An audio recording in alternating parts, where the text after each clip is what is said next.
Good afternoon to all of you. प्यारे छात्रों,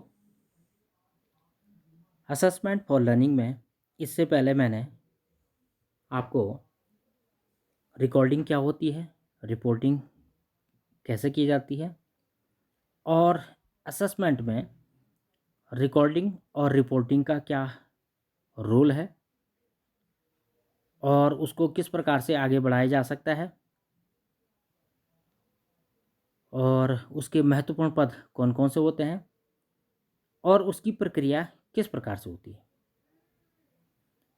क्योंकि असेसमेंट में रिपोर्टिंग और रिकॉर्डिंग एक बहुत ही महत्वपूर्ण कहा जा सकता है कि एक बहुत ही आवश्यक प्रक्रिया है, गतिविधि है या ऑपरेशनल कंडीशनल प्रक्रिया कह सकते हैं या ऑपरेशनल थ्योरी कह सकते हैं।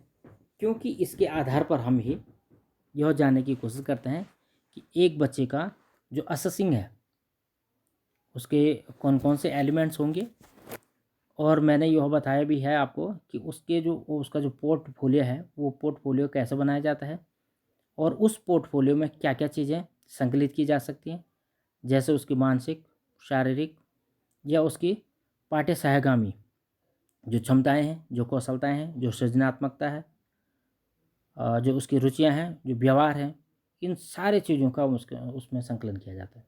वहाँ पर मैंने EQ का भी डिस्कशन किया था।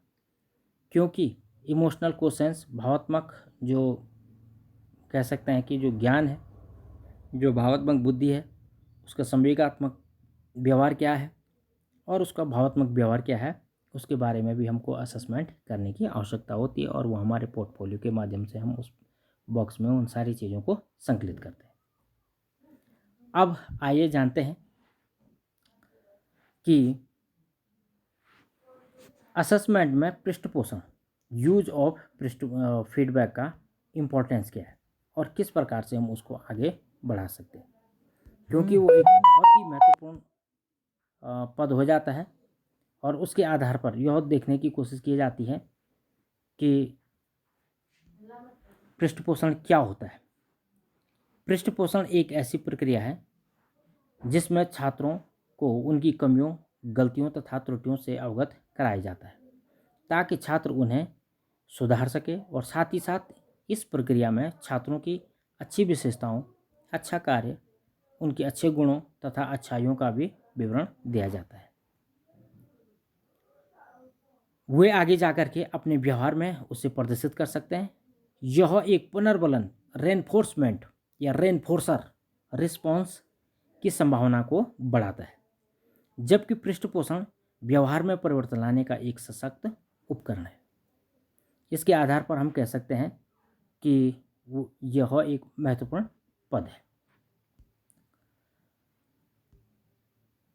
आइए जानते हैं कि अगला इसमें कौन सा आएगा।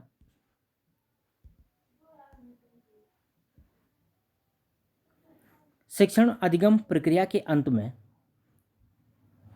कह सकते हैं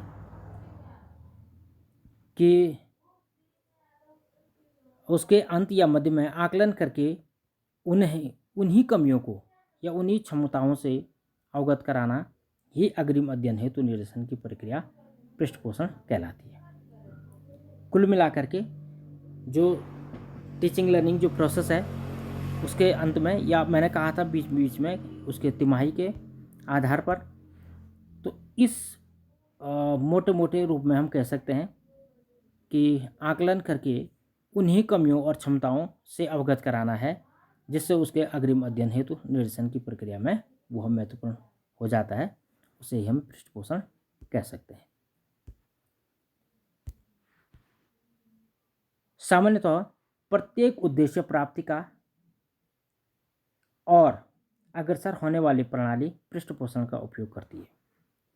पृष्ठपोषण के आधार पर प्रणाली विशेषज्ञ और प्रणाली में जो एक महत्वपूर्ण सुधार लाने का प्रयास किया जाता है ताकि प्रणाली अधिक सक्षम, समर्थ एवं प्रभावशाली बन सके। यह हमारे लिए एक महत्वपूर्ण प्रक्रिया है और इसके आधार पर हम आगे छात्र के असेसिंग में बहुत ही महत्वपूर्ण योगदान कर सकते हैं। अगला है पृष्ठपोषण सामान्यतः दो प्रकार का होता है, और इसमें एक हमारा धनात्मक पृष्ठपोषण हो गया, दूसरा ऋणात्मक पृष्ठपोषण हो गया। धनात्मक पृष्ठपोषण में यदि अध या निवेश में वृद्धि होती है तो तद यानी कि उत्पादन दृढ़ता होता है, दृढ़ हो जाता है, और कह सकते हैं वो मस्ट हो जाता है। जबकि ऋणात्मक पृष्ठपोषण में तद उत्पादन घटता है तो वह एक प्रकार से थोड़ा शिथिल हो जाता है, थोड़ा सा कम की ओर बन जाता है।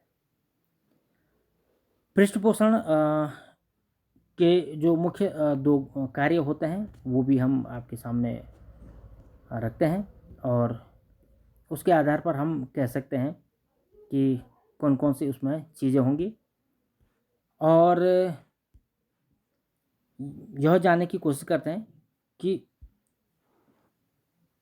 यह छात्रों को अध्ययन करने में एक महत्वपूर्ण भूमिका निभाता है,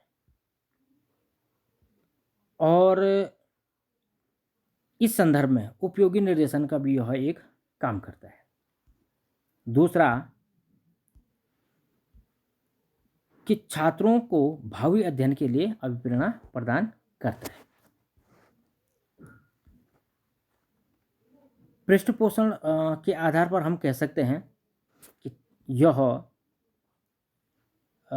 छात्र को एक ऐसी प्रक्रिया में आगे बढ़ाने में महत्वपूर्ण कार्य करता है जिससे छात्र अपने प्रभुत्व को, यानी कि अपने सारे कह सकते हैं कि अपना जो उसका अपना एक ज्ञान होता है उसको पहचान सकता है, और प्राप्त परिणाम या पुनर्वलन का काम उसमें वो करता है, और छात्र अपनी शिक्षण आदतों में परिवर्तन करता है।